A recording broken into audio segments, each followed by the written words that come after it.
We do it for ourselves and for our bodies. And, we've got this one vehicle to get through this life. So we may as well like get it all released so that it can be the best it can be for us. What if the pain you've been trying to fix isn't actually something to fight, but something your body has learned?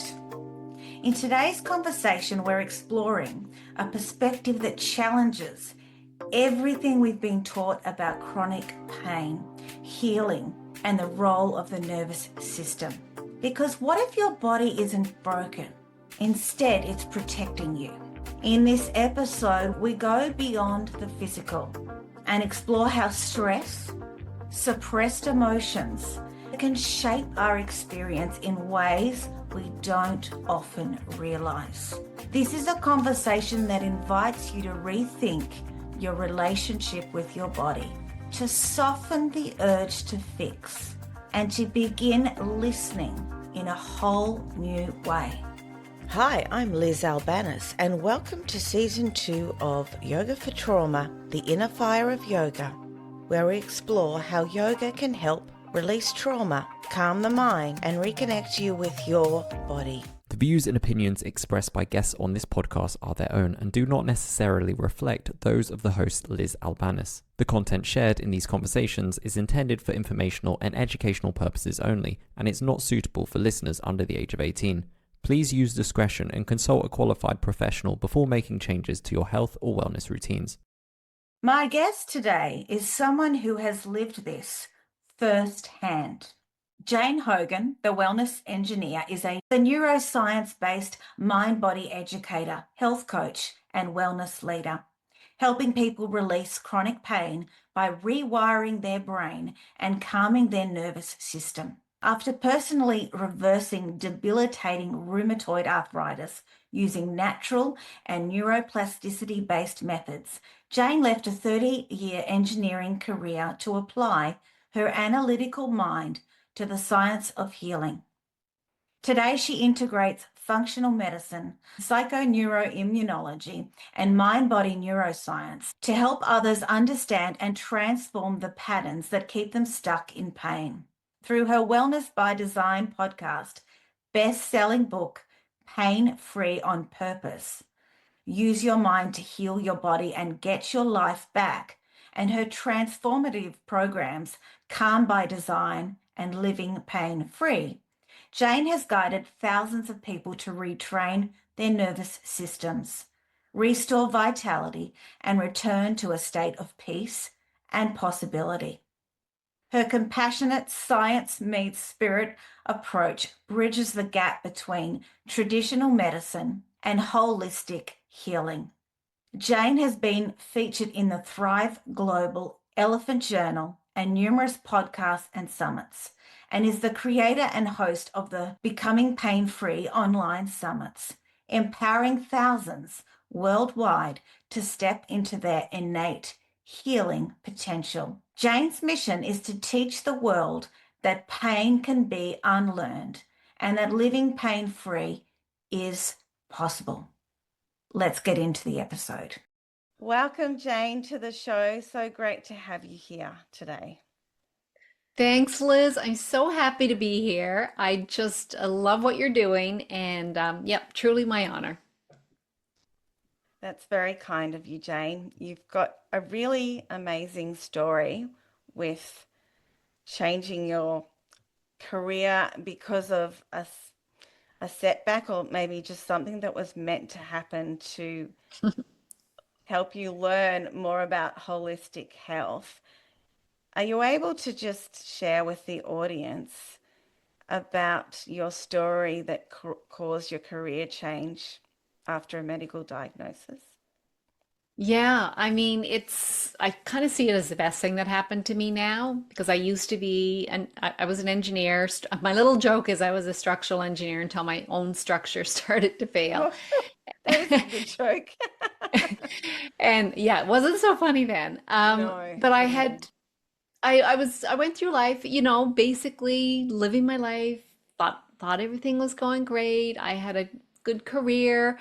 I was a mother, happily married, 3 kids. My kids were just about grown. The last one had basically left the nest, and then my mother suddenly died, and Oh, we I'm were sorry. really, yeah, thank you. We were really close, and it was a shock. She hadn't been sick or anything like that, and she Oh, was just gone. And so, and she was my best friend and champion. And so that was a shock. And then I was also the executor for her, all of her oh, estate, and we weren't that's expecting it. stressful. So house full of things. My parents had lived in the house for 50 years. My father had died a few Oh, years earlier. And so I had all of the content. So my parents were travelers and collectors and big readers. There was a lot of books. And sounds like my parents. anyway, yeah, and I had two older siblings and a younger sibling. And so there's, inevitably tensions. Not, it was still pretty good, but there were some tensions. And so I wasn't sleeping. I had like heart palpitations all the Oh, time. I was just in a real wreck. And I was just sort of coming to the end about a year after my mother had died. I was coming to the final part of really like cleaning out finally the house, getting it on the market and all of that. And I started to get pain, joint pain, and it was severe. I'd never had anything like this before. Like my shoulder hurt, but I had to put my arm in a sling. And then the next day it was the other shoulder, and it just happened really, really quickly. And within 3 months, I had pain in a lot of joints throughout my body, my feet, my hands, my wrists, my knees, my jaw, my shoulders, not my hips though, but a lot of other places. And I was barely able to walk. I couldn't make a fist. Like I had no grip strength. I couldn't even like squeeze one of those hair clips, to put your hair wow. up. Oh, it was just awful, and I didn't know what was going on. There was nothing really showing up in my blood work with my doctor, and I thought, okay, I got the house sold. I've taken care of all this. I knew it was probably stress. I just need a vacation and I'll be fine. But I actually got worse. And I remember I was home and my husband had gone to work, and I was lying in bed, and you kind of wake up when you've got this really, really severe pain. You wake up in the morning and you think, oh, maybe that was a dream. And then you feel the pain and it's like, oh no, it's not. And I really felt like I wanted my life to be over. Like Yeah, I just thought we've been leading up to these freedom years and mm, looking forward to retirement, and I wasn't going to be able to do anything. And I just felt like I was a burden to everyone. I was letting everyone down, and I thought, this is the way my life is going to be. I'm ready to be done. And then in the next moment, I heard like a voice in my head, but it wasn't really my voice. It just said, this isn't how your life is going to turn out. You're going to figure it out and you're going to teach other people.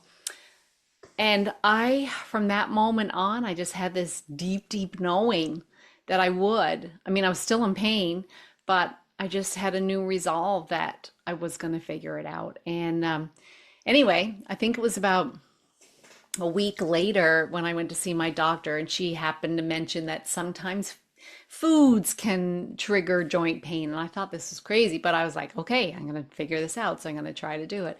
And it just started leading me down more of a holistic kind of approach. Like I was doing I didn't know what I was doing in the beginning. I just cut out gluten and sugar and dairy.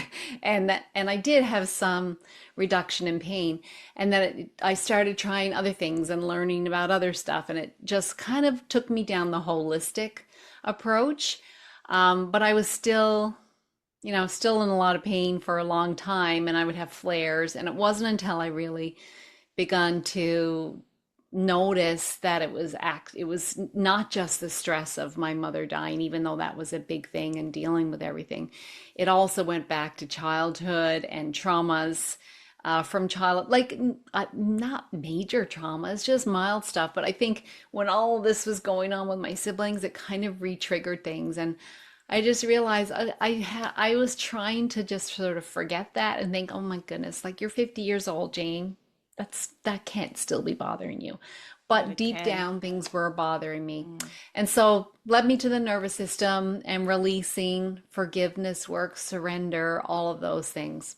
So that's a long long history, but there you go, you got the picture. And so eventually I did leave my engineering career. I did become pain-free.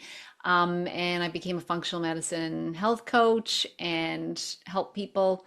Really, now it's mostly about the nervous system, helping them create calm and making it a habit throughout the day, day after day, because that's how our brain and our body can learn that it's safe again and begin to let go of pain. Yeah, it's not just once a day or like for yoga, you get out your yoga mat, breathe better on the mat. You've got to take it off the mat as well. And it's a Exactly. lifestyle. It's interesting how this all came up after all this stressful times, like Dr. Gabor Mate saying your body was starting to say no. But I also note his work, and it was either Bessel or Peter Levine saying how these little traumas, like people pleasing in childhood, like you said, you had nothing major, but those little things can show up later as things Hmm. like what you had was rheumatoid arthritis. Yeah, I was eventually diagnosed as rheumatoid arthritis. I mean, I just kind of think it doesn't really matter It what was the pain. diagnosis is. You know, it's Yeah. just like your body's not in harmony. It's Yeah. sensing that it's not safe. That's all. It's objecting and saying no and getting to the root cause is important as we do in a holistic approach rather than a reductionist approach of band-aiding the symptoms and saying, here's some painkillers to take for the rest of your life. Yeah, Yeah. or surgery Oh, or yeah, that too. injections or even I think even, I love functional medicine and I did go down that route, but even, take these supplements, find exactly the right supplement True. or cream or red light therapy or, all these other modalities which can help. It's not that they won't help, but they're still really only addressing symptoms, not getting underneath at the root cause. Exactly. And you need to get to the root cause to have that long term Mm. result and not rely on things like just supplements and medication. So you also became a yoga teacher at some stage. Was I that did. before all of this happened, or was it as a result of your Well, it was, no, it was after I became a functional medicine health coach. I mean, I've been doing yoga for years. And it was basically during COVID that I did my training because I had begun to learn about the power of the breath um, and the power of just really connecting the mind, body, breath together. And so that's why I did the training. But I actually don't teach a lot of yoga anymore. I do still do a lot of breath work. Um, I just feel like I want to teach and help people feel joyful moving their body in any way, really. which It's which many would deem is yoga, but yeah. yeah, And I think what we think of as yoga is all, people think yoga is do these poses and the asanas and really the origins of yoga wasn't even about that. It was exactly. so different and that's not what people do now when they think of yoga. So I think I sort of almost feel like yoga's precious.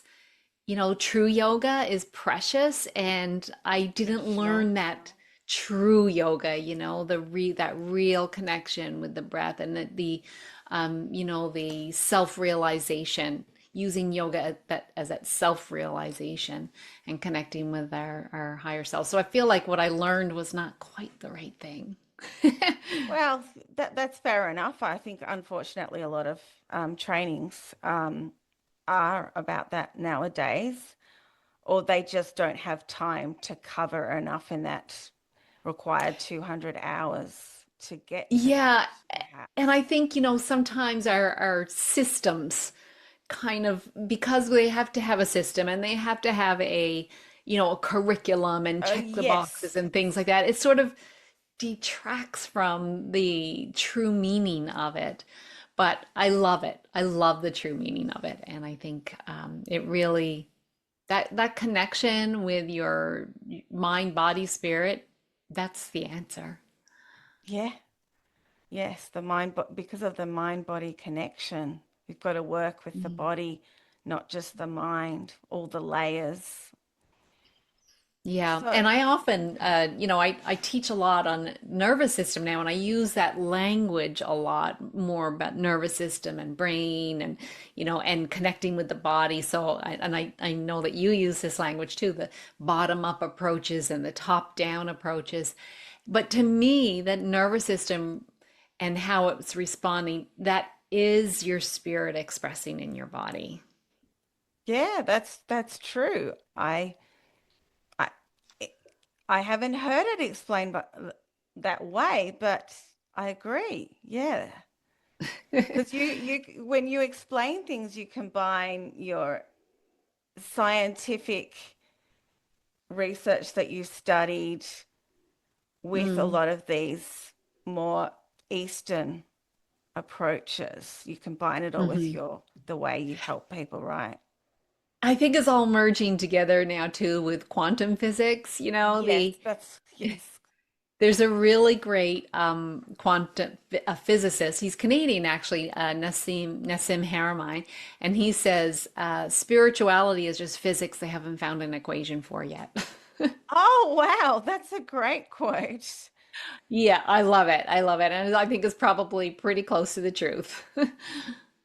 Yeah, well, it reminds me about how they're discovering a lot of scientists have started discovering that the ancient yogis actually did know a lot about the nervous system. With all this scientific research that we know, that yoga's got a great science base. For a lot Hmm. of modalities, we use yoga therapy to help with a lot of things. In India, particularly, they use it for all sorts of ailments and conditions as well as a Hmm. therapeutic treatment plan. When you initially started practicing yoga, did you feel it helped your nervous system then, or do you think it was too much of the modern way yoga's taught in that the I stereotypical way? Yeah, I think it depends a lot on the yoga teacher. And so I've had different ones over the years that have been because it can really guide you, Yeah. guide you to a deeper experience. So I've had some that have been more leaning towards that than others. And even in the same studio, which has been really funny. I remember going to this studio and it was hot yoga, and there were some instructors I really felt like really getting deep, with it. And then other ones coming and saying, "Oh, we're gonna have a great workout today." And I'm like, Uh, "Ooh, this is different."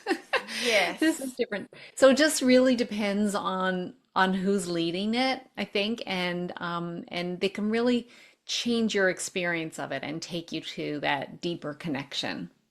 It can greatly differ, definitely. I've gone to yoga classes where it's felt like a gymnastics competition, all about flexibility and handstands, and I've come out feeling worse than I did at the Mm, start of class, and we want to come out feeling better and in that state of yoga of oneness. We want our practice to get us into that state of yoga, ideally. But mm, yeah, so you use breath work and you use forgiveness and gratitude. You use this with yourself as part of your research into a holistic approach. Can you talk about how that's helped your nervous system to reduce your pain and improve your quality of life overall? mm. I mean, gratitude to kind of start off with that one. Uh, it's a really fast way to shift out of that worrying about the future and ruminating over the past. It's just like, what am I grateful for right now? So I find that gratitude is a quick shift to bring you into the present and just like things are good. You can't be feeling lack, right?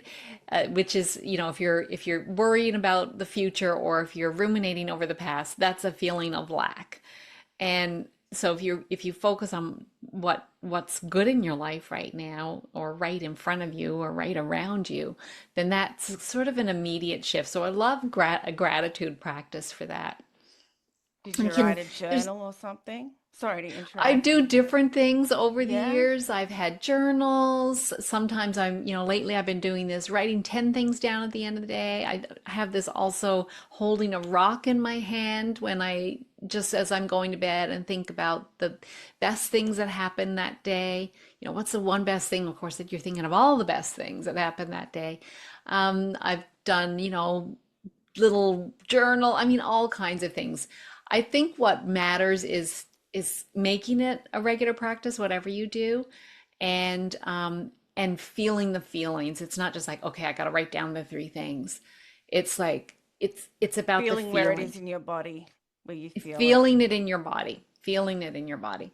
So love that. And breath work is just, it's the quickest way to shift your nervous system. Um, really in the body. And I love breath work because it's free and it's portable. You've always got Yes. it with you.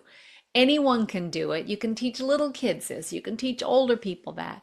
And everyone knows, they can feel it right away when they start to slow down that breath. They can just get that immediate kind of feeling. So I can't remember. Was that the two things you asked for? Was there There another was thing? something about, I'll go back to breath work in a moment. There was something about forgiveness in there, I thought. Forgiveness, yeah. Well, if we holding on to emotions, all about this. We hold it, Resentment and yeah, we're holding it somewhere in our body.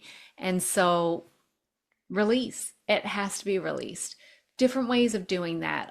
Physically, you can do it like in the way that you teach, Liz, you know, really loosening up those muscles or getting in touch with the body. There's other ways. You and I, on my podcast, we're talking about EMDR, and I did a really wonderful practice called blink therapy. It was still oh, using that's the interesting. eyes, yeah, but it was also some of the back and forth, and then up and down, and blinking, blinking, blinking, you know, um, while making statements.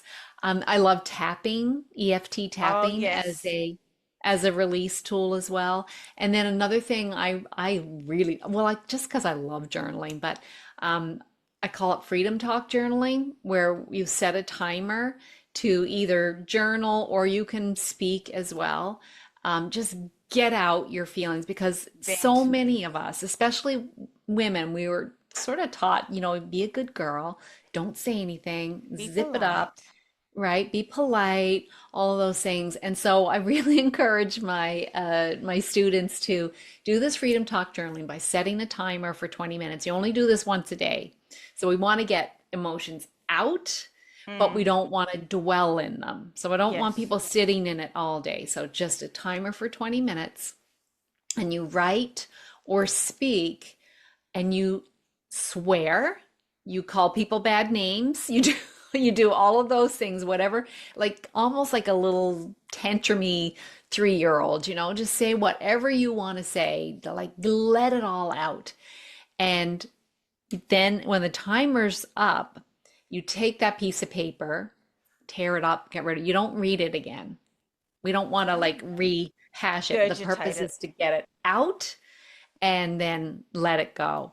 And I have found that really therapeutic. And I've done that in different ways too. Sometimes I'll just like write about whatever bubbles up from my childhood. And I do that, that will be a practice I might do every day for a while until nothing's really coming up anymore. And that's been really eye-opening. The things that can come up that you think, well, I haven't thought about that Where in a did that long come time. from? Yeah. That's why Where I'm did that feeling come? this way. Yeah, it's just and it's just like not even really asking for it. Just okay, here's my framework. I'm gonna just write a little something about today, a little something about my childhood, and then a little something about how that thing in my childhood shows up today. in So do you, my personality or my life. And that practice, I, didn't do it forever, just did it for a little while, and that was eye-opening to see what came up there as well. And it's not that we want to get in our heads and analyzing it all, because that's, I find so many people are trying to do that. They're like, I gotta, like, I what got to they, work this want out? to talk about it. And I don't think we really need to talk about it and rehash it or any of that stuff. Sometimes that can be re-traumatizing. We just need to get it out. And it might be expressing it, verbally. It might be writing it down. It might be doing body work to release it. So there's a lot of different things, the tapping, all those different things. But here's what I do know. If we are hanging on to resentment or anger or hurts or sadness or Repressed anger. repressed anger, all those things, they are preventing us from healing. So we do it for ourselves. We do it for ourselves and for our bodies. And, we've got this one vehicle to get through this life. So we may as well like get it all released so that it can be the best it can be for us. Yeah, I learned more about this repressed anger and holding on to things with one of my modules in yoga therapy on psychosomatic posturing and what to Mm. see for in people with like digging their heels in and all that Yeah. energy tightness flowing through their posterior chain, their backside. And a lot of these people also have cracks in their heels from all Mm. that heel digging. And as my mentor and teacher said, it's that psychological running. Mm. And she's psychologically running, and it's a great way. And a lot of these people also that heel dig a lot, there was research behind them losing iron. So people who have too much iron in their system were told to heel dig. But people like me who had repressed anger and probably still do a little bit, lose that iron without wanting to and you can notice me heel dig. Part of the reason I do that is because of arthritis in a big toe, but you can see it in the psychosomatic posture of the heel digging Mm. in that repressed anger. And you also said you felt things in your shoulders and your neck. Yeah, I mean, one of the traumas that I had was being teased a lot when I was little, and I mean, so much so that I stuttered. I don't Oh, remember it, but I did. Apparently, oh I did wow. stutter, and my parents are really worried. And so, obviously, if I was stuttering, I didn't feel safe speaking, right? I didn't Throat feel, chakra. yeah. So I think looking at it now, I think that was, the foundation of neck, shoulder. And then I think with my mother's, dealing with all of that, that felt like a very heavy weight to me. Like, and I always love these things we have in our language. I've got the weight of the world on my shoulders. And so that was a lot of the shoulder issue. And I always felt like, you mentioned like people pleasing and perfectionism and all of those things. I think those Gabor Mate calls them behavioral adaptations, right? They are behavioral adaptations we create to to protect us Yeah, because we couldn't mechanisms. fight and we couldn't flee when we're little. So what do? Okay, I've got to be good and perfect or all of these things in order to make sure that I'm safe in this family. And so I kind of went through my whole life taking on everything. I was president of the swim club and president of the People chess club and pleasing. meet manager when the swim meets were held here. And I just did all of those things. So I was carrying that weight all the time. And that's why And there was so much tension there. yeah, yeah, exactly.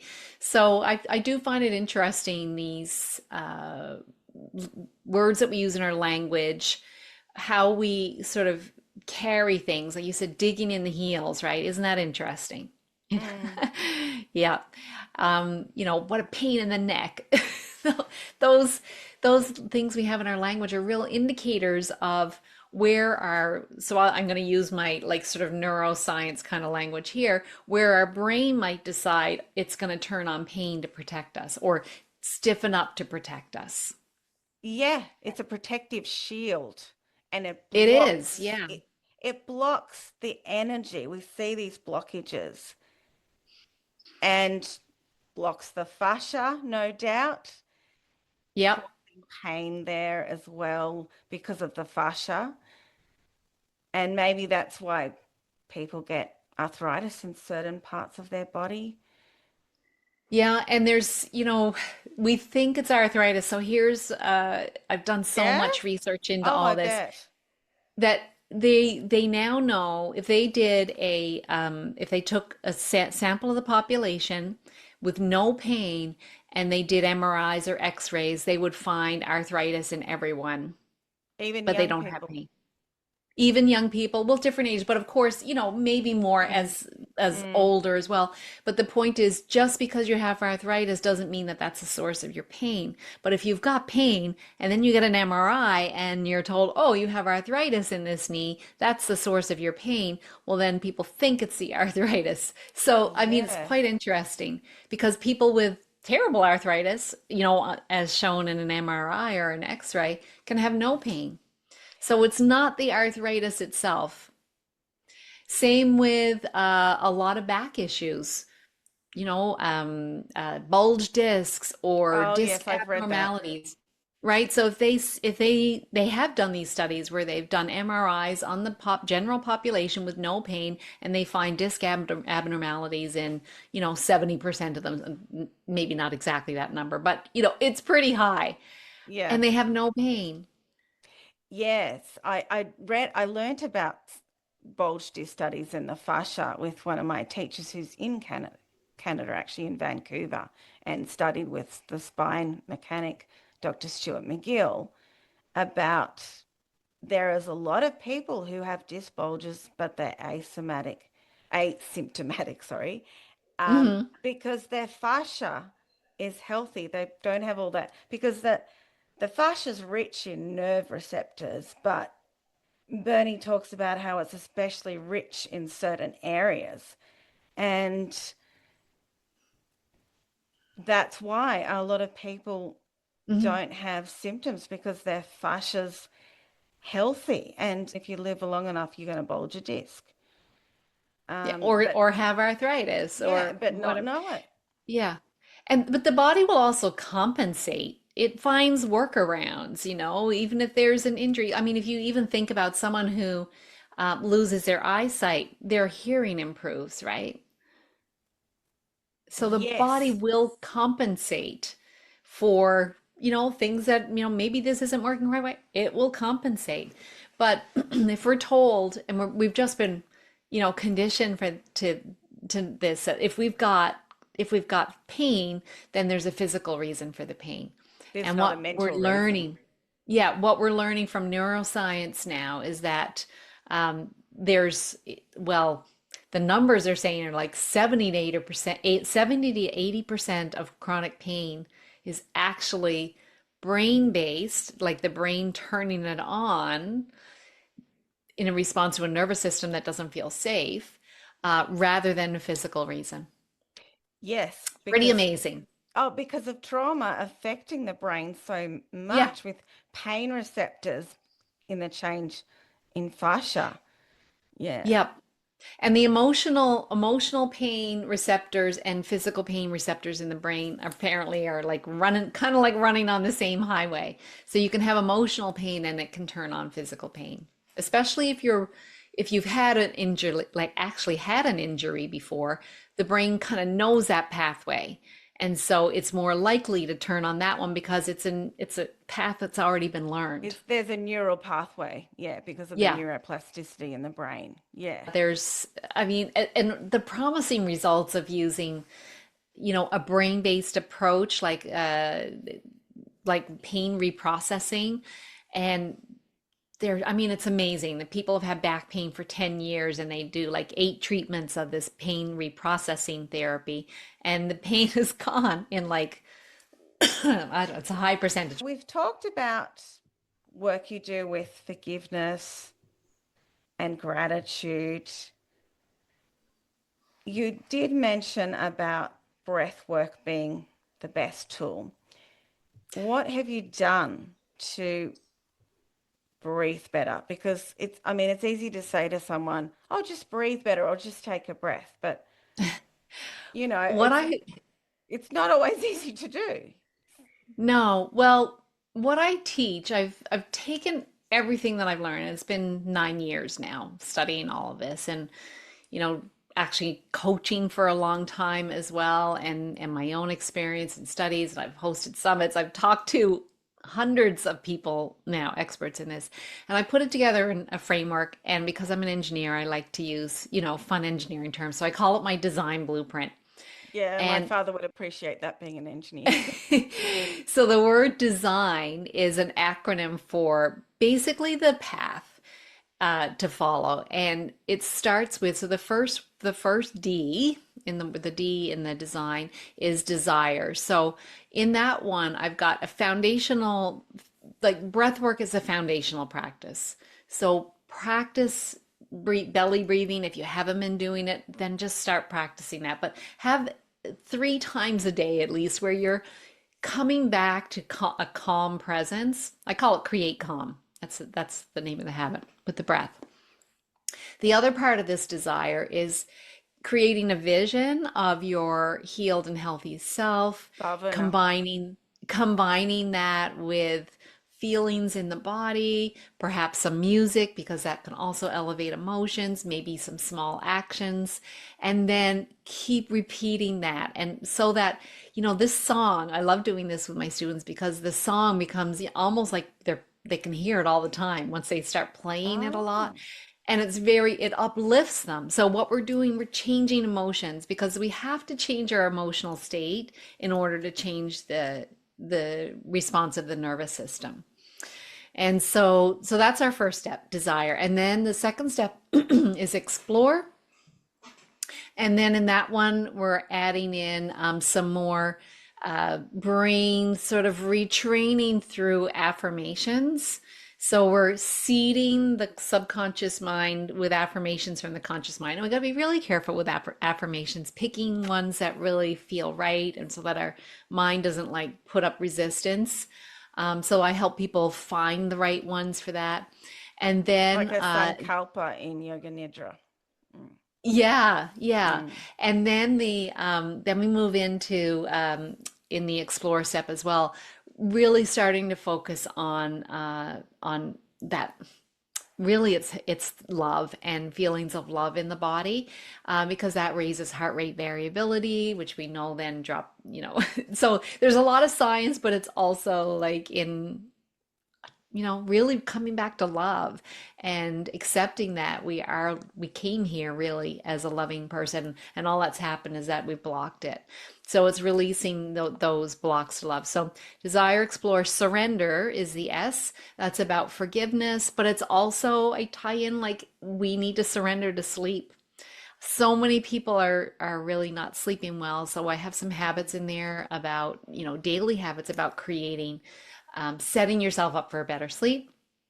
So desire, explore, surrender, integrate.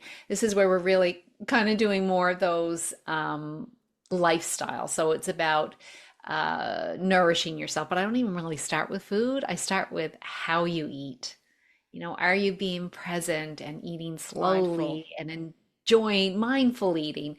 And then the next part is about, well, if we want to serve our body, then how can we not challenge it too much with toxins and things like that, and then also connect to the earth more. So I've tied that in.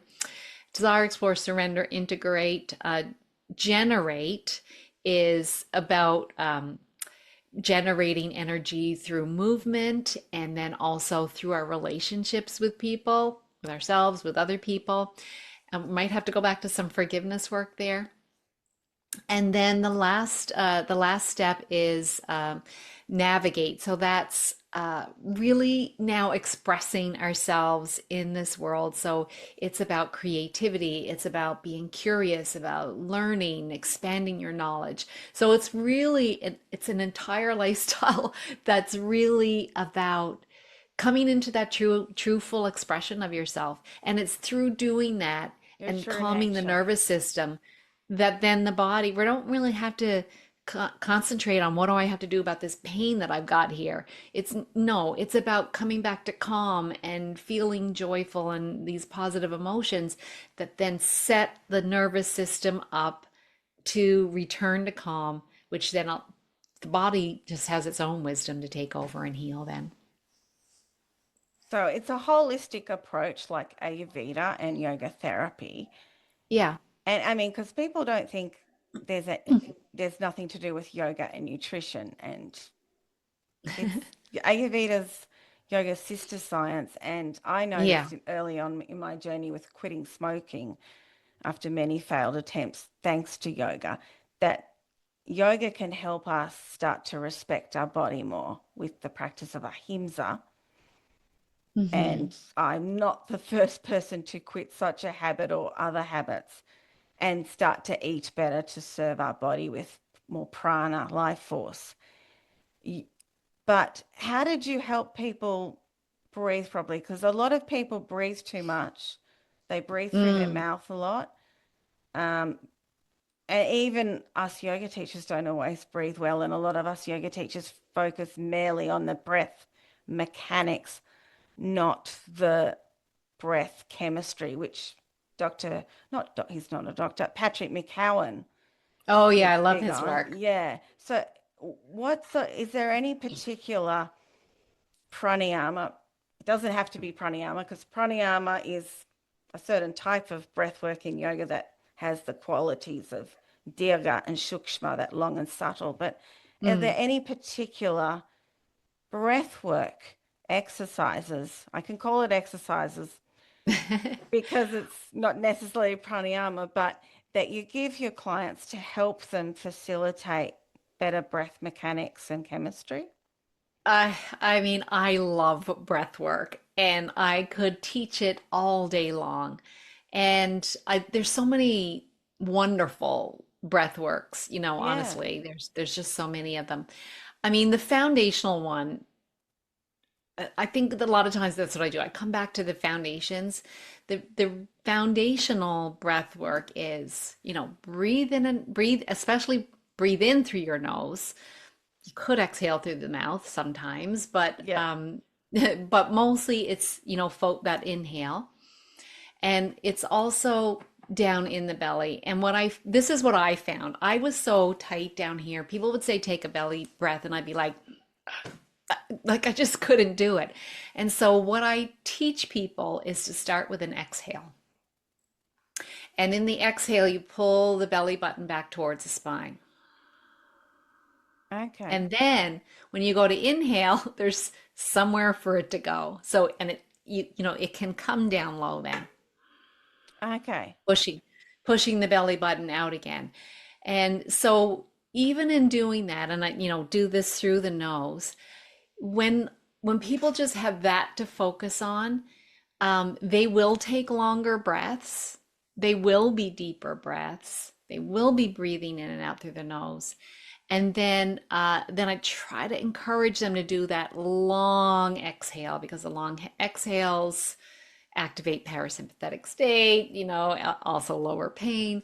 So that's kind of, I start with the basics. And then if anyone wants, has some other stuff, then I'm like, oh, let me tell you about this type. I mean, I love 4-7-8 breathing, and I can't remember the yogic name for it now, but Yeah, I don't know um, if I don't know the yogic name. I do know what you mean, the 4-7-8, because you breathe in for 4, hold for 7, breathe out for yeah, 8. Yeah. yeah. Yeah. That is one that I really love because what I find with that one is that it gives the mind something to do. It gives the mind a bone. Yeah. It gives the mind something to do. And I think, I don't know if this is the actual truth, but I think, this is my theory, that Yeah. when you're holding, because it's quite a long breath hold in that, the Yeah. seven. And Mm. I think when we're holding the breath, that subconscious mind is like, I don't know when the next breath is coming. I got to let go of something else because the breath is the Oh, priority. it's got to let go of something else. Yeah. Yeah. And so I think that's why it works really well. This is my theory anyway. So I find I do talk frequently about 4-7-8 breathing. It's like it is a more advanced one, but Yeah, it's because not really everyone can hold their breath for that long and then yeah. exhale for so long. Yeah. Yeah, it's more advanced, but a lot of people that I work with, because I work with a lot of older women, menopausal women often have trouble sleeping. The Yes, pain is definitely. also interfering with their sleep. So I'm like, okay, if you're awake during the night, you could try this, and this may help you begin to relax because you're giving your brain something to focus on. The subconscious mind may release something because it's like wondering where this next breath is coming from. And then the other really core one is a channel breath. Mm. Um, Like so, visualizing the it's sort of chakras. yeah, through the chakra. So imagine breathing in through. See, I'm thinking of more breaths now that breath works that I love, but I do love That's this just one. another So one. Yeah. yeah, coming down and like focusing on each of the chakras as you inhale and then exhaling into the earth and just really creating this energetic circuit.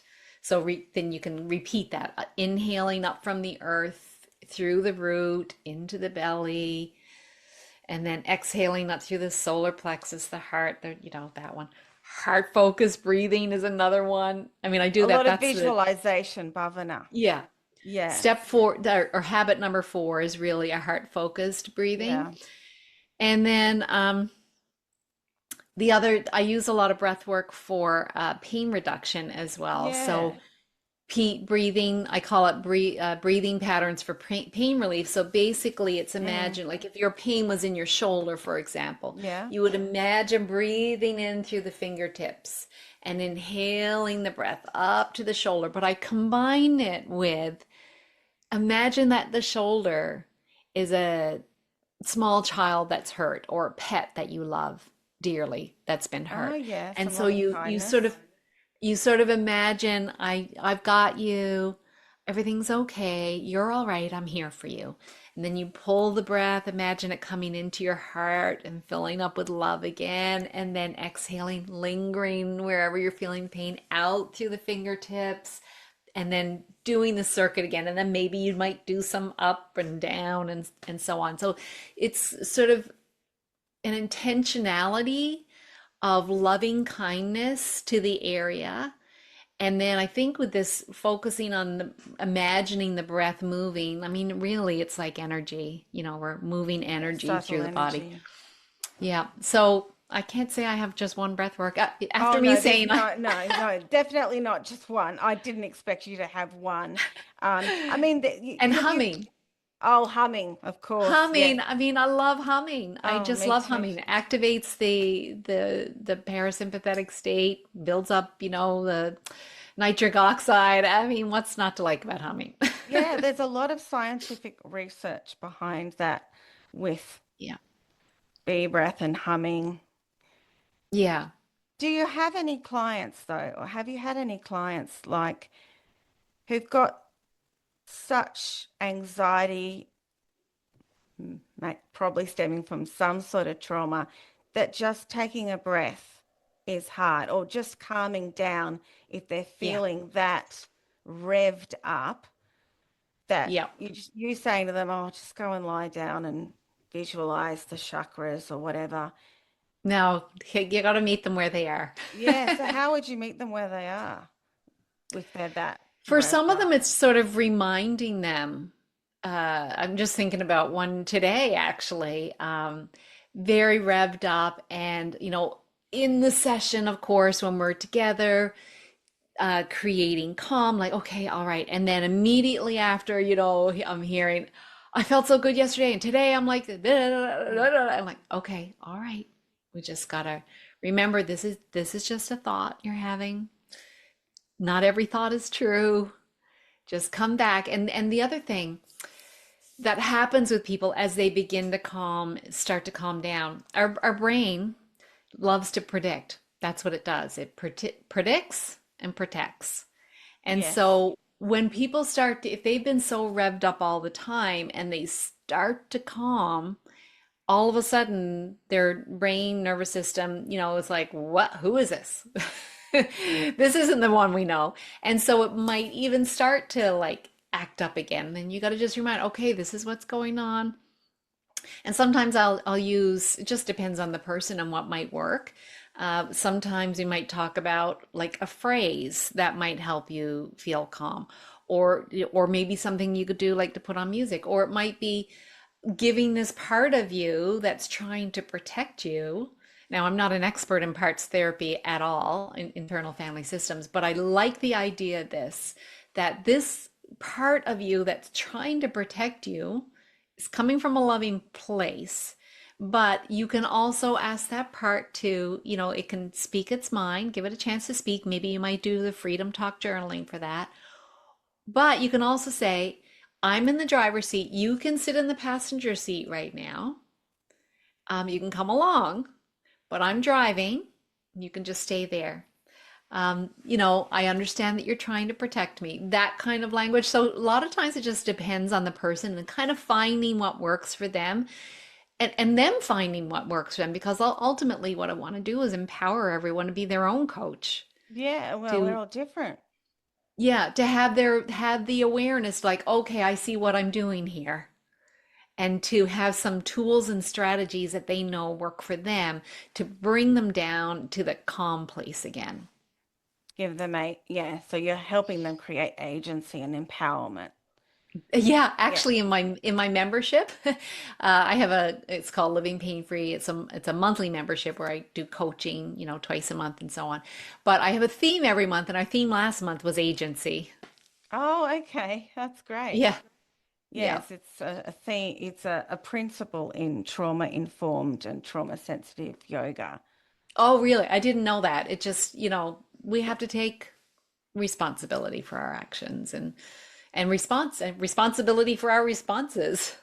And we should be allowed to have responsibility, but people with trauma have often had that taken away from them. Mm, Yeah. yeah, Well, yeah. thanks so much, Jane, for sharing your story and how you help people. So you've got a membership, and that's the main way people work with you, and private one-on-one sessions. I don't do any private coaching, but I do 3 times a year. I do a small group. It's like no more than 8 students, and it's a 12-week program where we go work through each one of these steps and habits in the blueprint. And so it's a really small group. It's very loving. There's a lot of support, and I run that 3 times a year. That one's called Calm by Design. And then my membership, which is open all the time, is called Living Pain Free. So that's the two main things. And I have a book out called Pain Free on Purpose. The design blueprint is in there if anyone wants to Oh, read it and oh, follow along. great. And I want to, if anyone can't afford any programs, there's that book as well, and they can do that themselves. Of course, in coaching, there's support, right? Because I Yeah. always say you can't see the picture when you're in the frame, so it's sometimes hard to be your own coach. But if you learn self-coaching tools, then that empowers you then to have that awareness and agency throughout the rest of your life. I'll have to look at that book. And has that got your research with the Pain Free on Purpose on why you recommend certain things and all of that in there? Yeah. Oh, well, that sounds great. I'll put that in the notes. I'm assuming you can buy it on Amazon here for people here in Australia. Yep. Yep.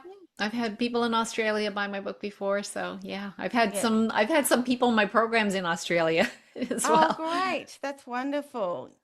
That's the beauty of Yeah. online work, isn't it? That we can share these. Yeah, it's amazing, truly amazing. Hmm. Yeah, I'm grateful for what you do, Jane, and I'm grateful for you coming on the show. It'll be part of today's gratitude journal, as I find it really useful as well and beneficial. And thank you for coming on, and thank you for doing that. And I've learnt something today, And is there anything else you would like to add to this conversation for listeners? Yeah, I'd love to. Well, if anyone wants to go to my website, thewellnessengineer.com, right on the main page, there's a gift they could download. And I think what's there right now is 10 questions to help you understand if you're experiencing chronic pain and it hasn't gone away, is 10 questions to help you see if the pain that you're experiencing is this type of pain that that can be unlearned. So the brain learns pain, it can be unlearned. So that's a really great tool. I've got other things there as well. But yeah, if you want to join me in on my website, you can go there and get that. I'll have a look at that too. That sounds really interesting. And I've got friends who would really benefit from that. And I'm sure there's many listeners here who would benefit from that. So thanks, Jane. That's great. Well, thank you so much for having me as a guest today. I really enjoyed it. I'm glad you enjoyed it. Thanks again for tuning in. If you loved the show, my guests and I would really appreciate a 5-star review on Apple Podcasts, Spotify, wherever you listen to podcasts. Until next time, never forget the power of yoga.